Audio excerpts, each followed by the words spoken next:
Let's start with three E's. When you talk about the economy, environment, and energy, how are you relating them together? Well, I think a lot of folks don't realize that, if you look back through the late 1800s into 1900s, there was a lot of innovation.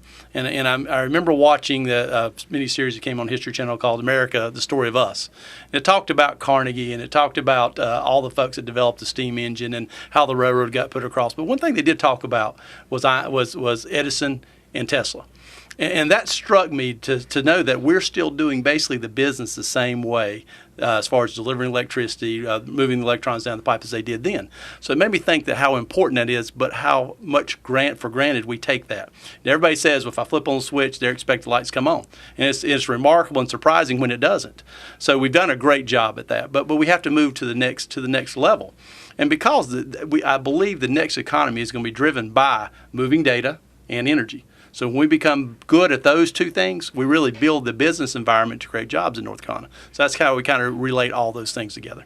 And your E on environment, we were talking about before the recording started, it's not exactly what most people think when they hear the word environment. You're talking about business environment. I am talking about business environment and how energy is the foundation for that business environment.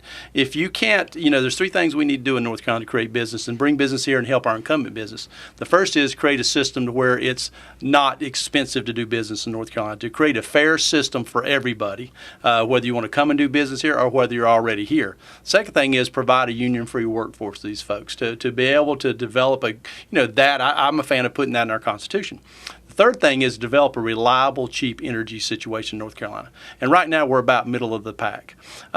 Manufacturing, which we desperately need, especially heavy manufacturing, that's one of their biggest cost issues. So if we can actually drive down or at least hold the cost of energy, that gives us a leg up on almost every state in the nation.